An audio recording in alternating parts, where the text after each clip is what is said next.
ताली हो जाए। इनका नाम है मनीष कश्यप। ये क्रांतिकारी पत्रकार है और बिहार के मुख्यमंत्री से ज्यादा इनकी फॉलोअर है सोशल मीडिया पे। एक बार ताली हो जाए।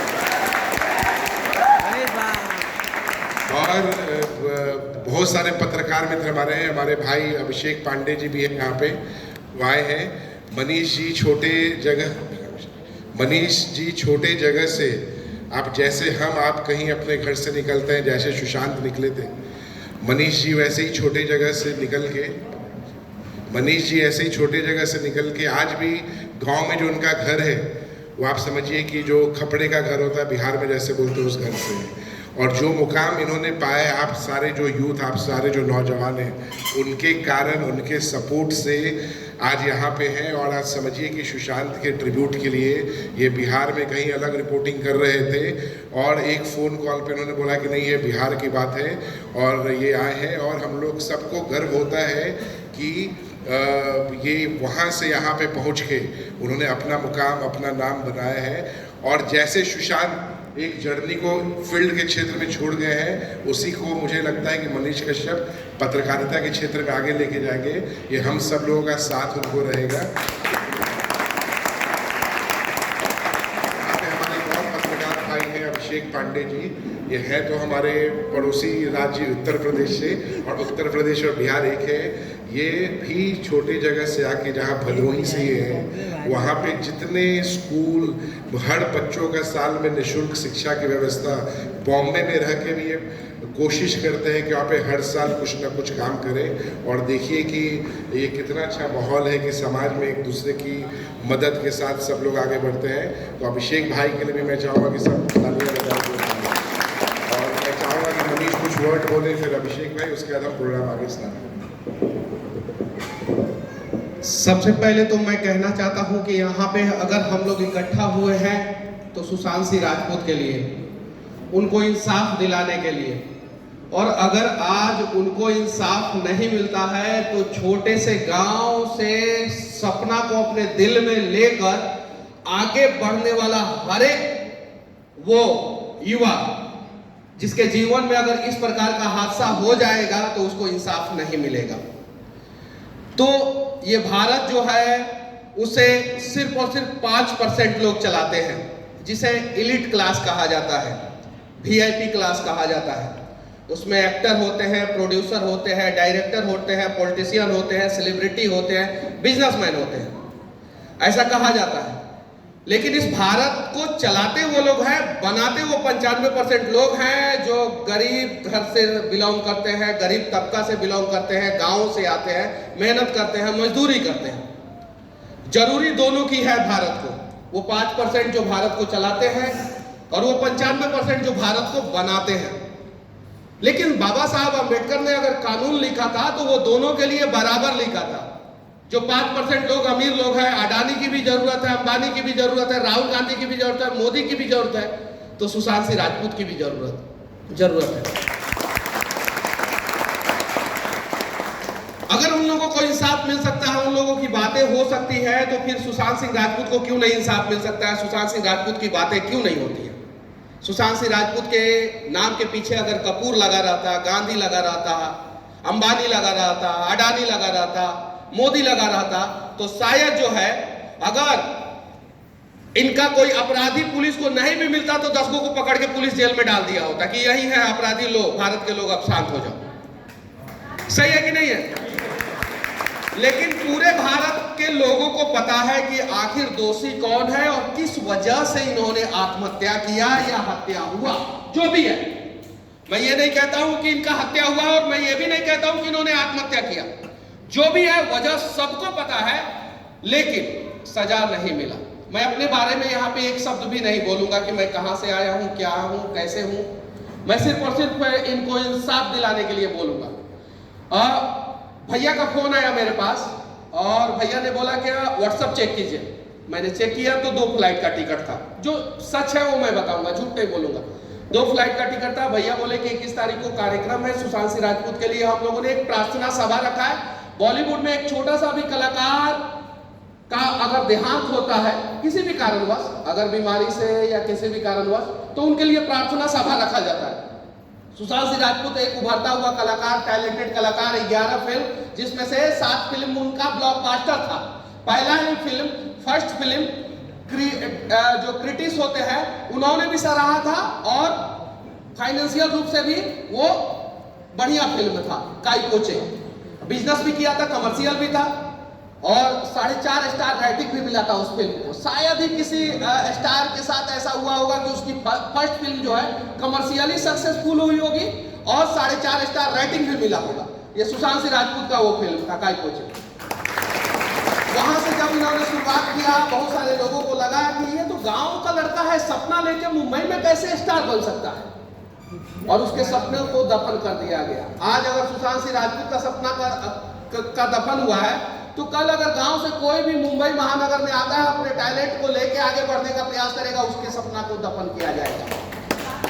उम्मीद है कि आप लोग जो है सुशांत सिंह राजपूत के लिए आवाज उठाएंगे, इंसाफ दिलवाएंगे। मैं धन्यवाद देना चाहता हूं उन तमाम न्यूज चैनलों को जिन्होंने देश में अनेकों टीआरपी वाला मुद्दा था, उसको छोड़ के सुशांत सिंह राजपूत के पीछे बहुत दिनों तक लगे रहे। लेकिन मीडिया की भी मजबूरी होती है। आज मैं यहाँ पे हूँ और मैं 365 दिन यहाँ पे नहीं खड़ा रहूंगा, इसी मुद्दे के लिए नहीं खड़ा रहूंगा। ये हमारी मजबूरी है, ये हमारी लिमिटेशंस है। बहुत सारे नेशनल न्यूज चैनल वाले लगे रहे, उनके साथ भी बुरा हुआ कि नहीं? उन लोगों को भी, बहुत सारे चैनल वालों के साथ लगे रहे वो लोग। मीडिया की कहीं गलती नहीं है। लोग बोलते हैं, एक सेकंड के लिए मीडिया से नाराज हो जाते हैं, मीडिया से कहते हैं कि वो हमारा खबर को नहीं दिखा रहा है। अरे यार, उसकी भी मजबूरी है, उसकी भी लिमिटेशंस है। देश में अनेकों कोने में अनेकों घटना घट रहा है, वो एक ही घटना को पकड़ के नहीं बैठ सकता है। उसने जितना ईमानदारी दिखाना था, जितना सुशांत सिंह राजपूत के लिए करना था, उससे ज्यादा किया, दिखाया, लड़ा। अब उम्मीद है कि जो सपनों को सजा के जो है घर से निकलते हैं युवा, वो लोग सुशांत सिंह राजपूत के लिए आवाज उठाएंगे। और नील भैया को तो मैं धन्यवाद देना चाहता हूं कि शायद ये पिछले जन्म के सुशांत सिंह राजपूत के जो है भाई थे, इसलिए जो है सच में जो ये करते हैं और जितना इन्होंने किया है काबिले तारीफ है। नहीं, जितना ये लड़े हैं, इनके ऊपर FIR हुआ है। इन्होंने कोरोना के समय में, शायद आप लोगों को नहीं पता है, कोरोना के समय में, फर्स्ट कोरोना के समय में जब सख्त लॉकडाउन था, तो सुशांत सिंह राजपूत के वजह से जो है ये सलाखों के पीछे थे। जो हमारी भाभी बैठी है वहां पे, वो बोल रही थी कि अब बस यही देखना बाकी रह गया था। और ये सलाखों के पीछे, हालांकि अगले दिन ये निकल गए, ये बात सच है। अपना जो भी इनका गाड़ी है, 2-2, 3-3 गाड़ी है, वो बिहार पुलिस को इन्होंने दे दिया था। बिहार पुलिस को एक टैक्सी तक नहीं यहाँ पे मुंबई में मिल रहा था, ये बात सत्य है। बिहार पुलिस को दिया, ये लड़े, विधानसभा में इनके खिलाफ जो है प्रश्न उठा, नवाब मलिक से जैसे बहुत सारे नेता जो है इनके खिलाफ खड़े हुए, लेकिन ये लड़ते रहे। आज मैं चाहूं तो यहाँ पे खड़ा होकर बोल सकता हूं मेरा कपड़े का घर है, मैं घर तब तक नहीं बनवाऊंगा जब तक बिहार नहीं बदलेगा, लेकिन उससे कुछ नहीं होने वाला। आज मैं जिस कार्यक्रम के लिए आया हूं उस पर बात करूंगा। एक तो सुशांत सिंह राजपूत और एक नील भैया। अगर ये नहीं होते तो शायद मैं इस मुहिम से नहीं जुड़ पाता, और मैं अपने चैनल के माध्यम से जहां से भी हो इनके जन्मदिन के अवसर पे और जिस दिन इनकी हत्या हुई थी उस दिन जो है मैं 2 वीडियो करके चला देता। लेकिन अब मैं जुड़ा हूं, दिल से जुड़ा हूं इनके वजह से, और ऐसे ऐसे लोग होने चाहिए। ये बिहार से है लेकिन शुद्ध हिंदुस्तानी है, बिहार से है लेकिन शुद्ध हिंदुस्तानी है। और हिंदुस्तानी होने का मतलब ये नहीं है कि आप अपने राज्य को भूल जाए, ये अपने राज्य को भी नहीं भूले, और बिहारी भी। बिहार का कोई भी व्यक्ति आता है तो मुंबई में मदद करते हैं। और मैं पहली बार मुंबई आया था तो मुझे अगर किसी ने सबसे पहले मैसेज किया था तो वो नील भैया थे, और सबसे पहले मैं किसी से मिला था तो मैं इन्हीं से मिला। आप लोग देखते हैं कि एक आदमी सफल हो गया, लेकिन उसकी सफलता के पीछे अनेकों लोगों का हाथ होता है। शायद मैं मुंबई में हमेशा आता हूँ, चीखता हूँ, चिल्लाता हूँ, शाहरुख खान के बंगले के सामने से या किसी भी कलाकार के बंगले के सामने से मैं आसानी से वीडियो बना लेता हूँ। उसके पीछे बहुत सारा रीजन है, बहुत सारे लोग पीछे खड़े रहते हैं। जब मेरे जैसे एक छोटे से व्यक्ति के पीछे इतने सारे लोग खड़े हो सकते हैं, तो सुशांत सिंह राजपूत जो है वो तो बिहार का ही नहीं पूरे देश का जो है एक टैलेंटेड, मल्टी टैलेंटेड कलाकार था, तो क्यों नहीं हम लोग खड़े होते हैं? कल आप लोगों के बच्चों के साथ गलत होगा, दुर्व्यवहार होगा, उस समय जो है आप लोगों के पास आंसू के सिवा कुछ नहीं रहेगा, उनके लिए कोई नहीं खड़ा होगा। आज ये दिव्यांग टीम है सामने, ये लोग हैं, इन लोगों को भी इंसाफ चाहिए। यहाँ पे जो किनको इंसाफ नहीं चाहिए, सबको इंसाफ चाहिए, लेकिन हम सब मिलकर अगर सबके लिए प्रयास करेंगे तो हम सबका भारत जो है वो सच में महान बन जाएगा। लेकिन हम लोग इंडिविजुअल अपने लिए सिर्फ प्रयास करेंगे तो हमारा भारत जो है सिर्फ नेताओं के भाषण में महान रहेगा। सच्चाई ये रहेगी कि हमारे भारत को हर दिन लूटा जाएगा और हर दिन किसी ना किसी के साथ नाइंसाफी होगी। तो उम्मीद है कि आप सभी प्रयास करें। मीडिया अपना कर्तव्य निभा रहा है। सुशांत सिंह राजपूत के केस में आप लोग मीडिया को दोषी नहीं ठहरा सकते हैं। हाँ, हालांकि कुछ मुद्दे में हम लोग गलती करते हैं, हम लोग उन सिचुएशन में निष्पक्ष नहीं रहते हैं कुछ लोगों के नजर में अगर देखें तो, लेकिन हम लोग अपना कर्तव्य निभा रहे हैं। उम्मीद है कि देश के लोग कर्तव्य निभाएंगे और सुशांत सिंह राजपूत को जब तक इंसाफ नहीं मिलेगा तब तक नीलोत्पल भैया जैसे वो सभी लोग खड़े रहेंगे। जय हिंद। मैं चाहूंगा कि अभिषेक भाई भी 2 वर्ड बोले, फिर प्रोग्राम को आगे स्टार्ट करते हैं। सबसे कम शब्दों में यही है कि जब सुशांत सिंह राजपूत जैसे व्यक्ति जो कि इन्फ्लुएंसर्स हैं, समाज में उनकी एक फैन फॉलोइंग थी, वो नेता से मिल सकते थे, अभिनेता से मिल सकते थे, सीएम डीसीएम जिससे चाहे उससे मिल सकते थे। जब उनको इंसाफ के लिए 2 साल लड़ना पड़ा और अब तक कोई भी एजेंसी नहीं कंक्लूजन पर पहुंच पाई कि आखिर इसके लिए हुआ क्या है, इसके पीछे तथ्य क्या था। हर आदमी अपनी अलग अलग तर्क और थीसिस दे रहा है, चाहे जो एजेंसी हो, चाहे सेंट्रल की हो या स्टेट की हो, किसी भी एजेंसी द्वारा कोई भी कंक्लूजन पे नहीं पहुंचा जा सका है। तो आम नागरिक कैसे एक्सपेक्ट कर सकता है कि हमारी जो अभी जुडिशरी सिस्टम है या अभी जो न्यायिक व्यवस्था है, अभी जो जांच की व्यवस्था है, उससे संतुष्टि मिलेगी। तो निश्चित तौर पर सुशांत को अगर एक इंसाफ मिलता है तो उससे नीचे हर व्यक्ति को होप रहता है कि अगर एक व्यक्ति को इंसाफ मिला है तो सबको मिलेगा।